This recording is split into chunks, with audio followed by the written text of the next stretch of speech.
Hello and welcome to 3 Minutes of Truth with Tate. Today is November 28th. I know that most of you have already had your Thanksgiving celebration, so blessings to you. Our family is doing ours tomorrow.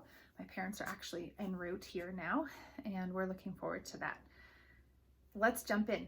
This is a really cool story, one that you've probably heard if you've ever been in Sunday school or read the Bible or just been around people who shared this story, but it's the story of Shadrach, Meshach, and Abed-Nego in the fiery furnace. And the cool thing about it is that it speaks to so many different points of life. It's about God's provision, his protection. It's about the way he brings earthly rulers under his control, and just this overall powerful story. I love this story.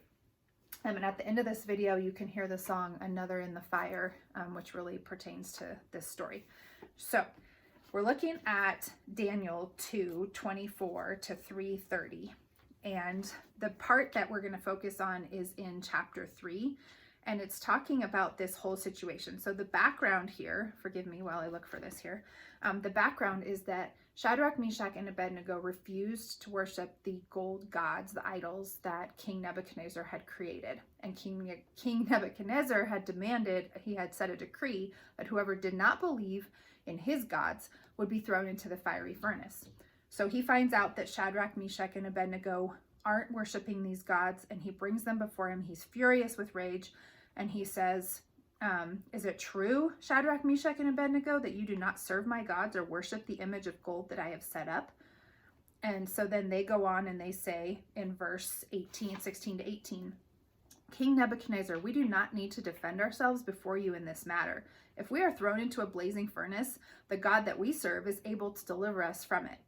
And even if he doesn't, even if he does not, we want you to know, your majesty, that we will not serve your gods or worship the image of gold that you have set up. So they're saying God can rescue us if he wills, but even if he doesn't, we'd rather be thrown into the fiery furnace and worship what you've created.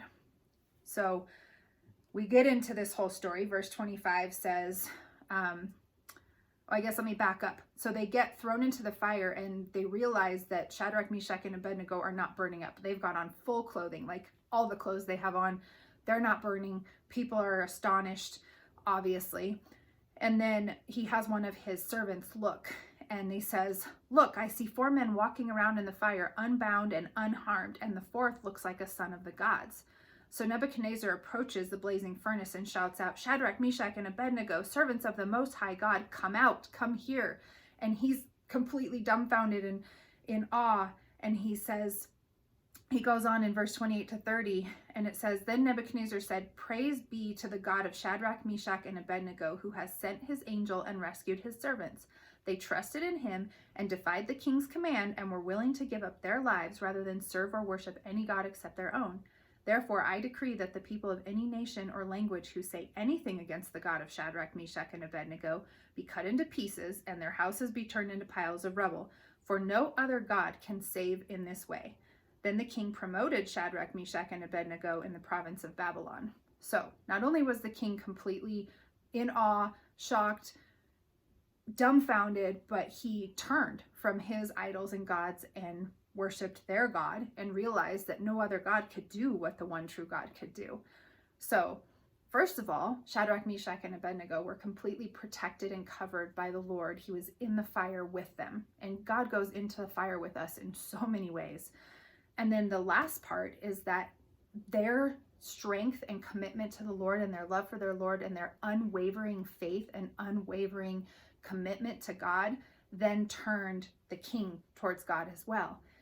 And in this time right now, we have 2 choices as believers. We can either be like Shadrach, Meshach, and Abed-Nego, or we can be like the Pharisees and the people who turn their backs and talk out both sides of our mouths and make people walk even further from the Lord.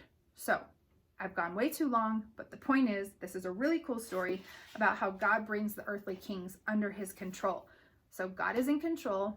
He's got this. You just have to make the choice to turn towards him and to trust that he's in the fire with us, and he's going to bring our earthly kings under his control. Thank you for tuning in to 3 Minutes of Truth with Tate. I hope you have a blessed holiday season. Enjoy the rest of this week, and we'll see you soon.